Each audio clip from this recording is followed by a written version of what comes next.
Hey there geeks and geekettes, it's Mass Movement review time. Fantastic Four, Fantastic Origins.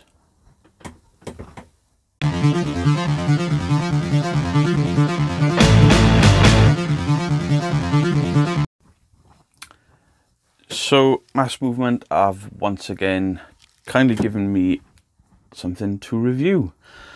Fantastic Four, Fantastic Origins. Now, I'm going to butcher the name on this because the writer is Roberto Aguirre Sacasa. I hope I've got that right. Artist David Marquez. Colorist Guru FX. Letterers VC's Clayton Cowles. Cover artist Julian Totino Tedesco. So obviously, Fantastic Four based on Jack Kirby and Stan Lee's creations. I'll read the back of this and I'll tell you why I didn't think I'd enjoy it. Modernising the seminal origin and formative first days of these superhero icons who defined pop culture. Make no mistake, scientific genius Reed Richards thinks big, and when he launches the world's first privately funded rocket into space, he and his closest friends are in for the ride of their lives. Victims of a freak accident, Reed Richards, Susan Storm, Johnny Storm and Ben Grimm will find themselves changed forever. Inextricably? Apparently I've forgotten to read today. And inextricably linked. They will become a team, a family of adventurers, but it's the courage in cataclysmic battles with the Mole Man, the Submariner and more that will make them heroes. So, initially, I looked at the back of this and thought it's a remake comic, and I'm not really a fan of remakes. However, I'm fully aware of how the original comic hasn't aged well for a new audience. Now, for me, obviously, I wasn't alive when the original Fantastic Four came out, but I liked reading the comics as they were. I like the sort of the cheesy element. So I didn't like the idea of this, but now I've read it, I can see why they've done it for newer audiences. Kids in this day and age are probably not going to enjoy the cheesy element of the older comics, so they've rewritten it for a more modern audience, which I suppose makes sense. And if that introduces more people or more kids into comic books to keep this industry going, then I am all for it, and I'll stop being a snob about remakes and reboots. So obviously I've read out who made sort of this comic. Now, I don't have the original. I don't even have it in reprint, I don't think. But the artwork did not look like that. Now, this doesn't look typically like your new Marvel comics. It's slightly different, but that's because it's a remake. And they're obviously showing an older story, but in a newer tone. The speech is a lot different as well. But the story, by and large, is the same sort of thing. But obviously, it's Ben before his transformation, whereas he was a very clean-cut looking fella in the original Fantastic Four, where they took on Mole Man. So obviously this deals with them going into space, cosmic radiation, and then the powers developing, which by and large is the same, just done in a more modern take. And speaking of art, that panel there, that is quite cool. So they basically, they get the powers. They've obviously modernised Johnny Storm, because he probably was the one that didn't age very well. Reed Richards is very much the same because he's a nerdy scientist and they can get away with that. Sue Storm, they haven't changed very much and they can get away with that because she's the woman that will do whatever it takes to be with him. But obviously the Thing and Johnny Storm, their stories have to have been sort of modernised. And obviously Mole Man's creature has most definitely had a bit of a touch up. So yeah, I really enjoyed that first story with Mole Man. It is sort of action packed, and then towards the end shows what the Fantastic Four can do, in that it wasn't violence that solved the issue. But if you've not read it before, then I'll leave that to you, and you can sort of learn yourself, and you can go back to these older comics and enjoy them for what they are. So you can read them in this new form, but then go back and enjoy them for what they are. And obviously the story doesn't stop there with Mole Man and his sort of attack on New York, because the story then switches straight from there to a story with the Submariner. Basically the Fantastic Four, they develop the costumes, and whilst introducing themselves to the world, the Submariner, who's at this point living like some sort of homeless person,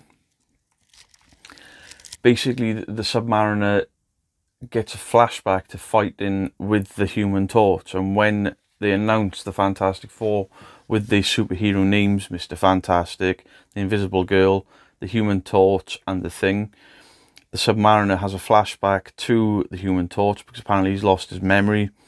Has a bit of a flashback to him being alive when he shouldn't be, and then decides he's going to have a fight with him. This also sort of previous to that goes through how the Fantastic Four are dealing with a newfound fame, Sue Storm struggling with it, and Johnny Storm enjoying it. Now, the first battle of this is Namor and Johnny Storm. Now, what I will have to point out here is, how much does this character look like he's been drawn to look like Keanu Reeves? My initial thought when I looked at this was, it's Keanu Reeves. And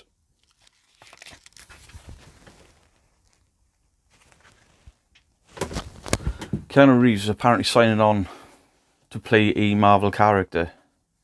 So I do wonder if this has not only been written to bring in new Marvel readers, but new Fantastic Four and Submariner fans who will have an introduction to this character. And then if they cast Keanu Reeves in, that's, you know, Keanu Reeves is white hot at the moment with the John Wick trilogy and the Matrix. So maybe the comics have given this away. They've done it before, where Samuel L. Jackson was drawn to a likeness of Nick Fury in The Ultimates. It took a few years, but that's pretty much exactly what happened. So this story doesn't just deal with the Human Torch fighting with Namor. It also deals with, obviously, the newfound celebrity aspect of the Fantastic Four, and then Ben Grimm being a monster. And he's in two minds of whether to stay within the Fantastic Four as Ben Grimm the Thing, or return to his normal life. When the Submariner attacks, he realises that his best friends, or his new family, they are outgunned. So he steps up, basically, and there's an ensuing fight. And unlike the first one, talk isn't going to solve anything here, and they have to bludgeon sort of the most powerful thing they've come up against. And it makes for a really cool story. And again, this is another reprint of an early comic, or a remake of an early comic, but it's done so well. And it looks really good. It looks more modern, but not so modern that it sits alongside the other comics, because this is meant to be in the past, or a little bit further in the past.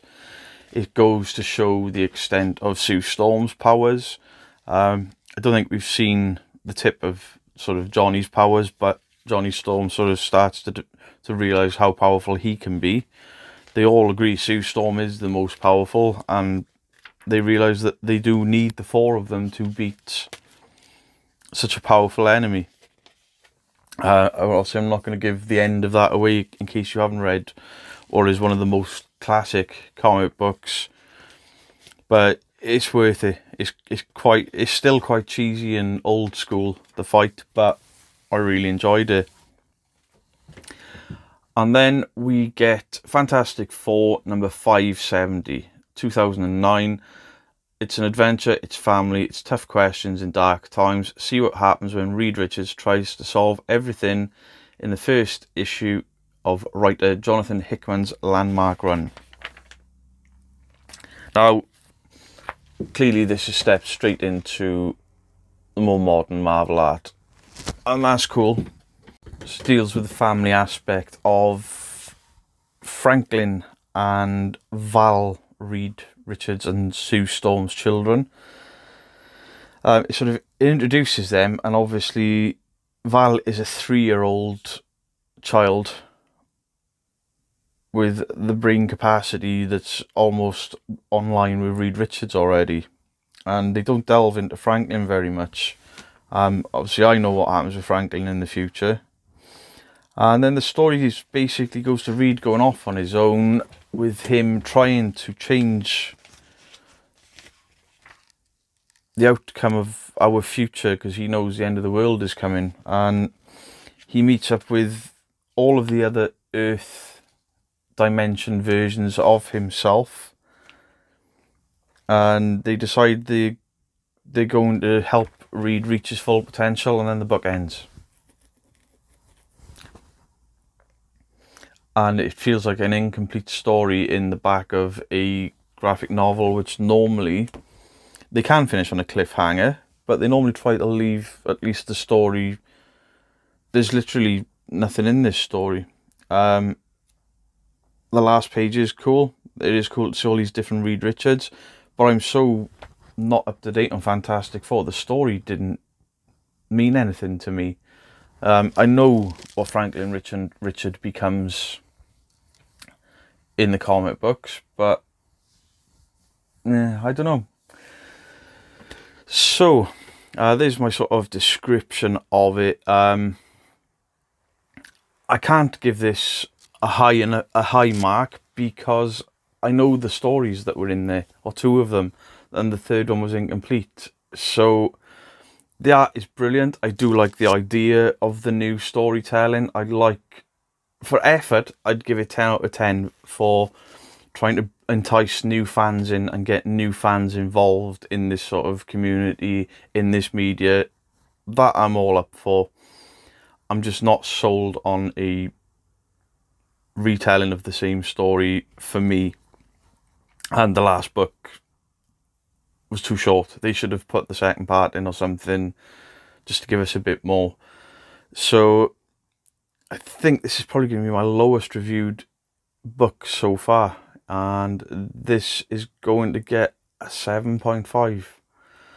The artwork is brilliant. The new take is really good, but it's still something I've already read mostly, and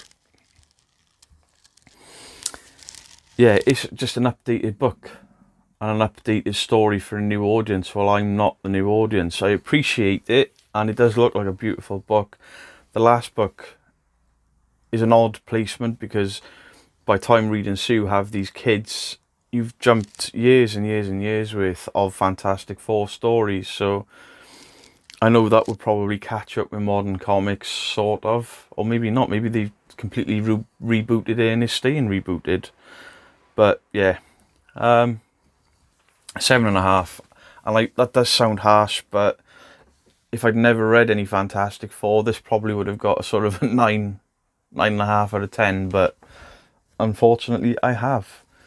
So guys, that was my review of the Fantastic Four Fantastic Origins by Marvel Studios. Please like, share, subscribe and comment on my videos. It really does help me out. Please go over and check out Mass Movement magazine, who I will leave in the description down below, for all your geeky needs. And if you're into your sort of your Dungeons and Dragons, your punk music, your rock music, comic books, movies, please head over to Mass Movement magazine, and there's a ton of stuff for you to read on there. So I'll see you guys soon. Thanks for tuning in. I've been the Bearded Geek.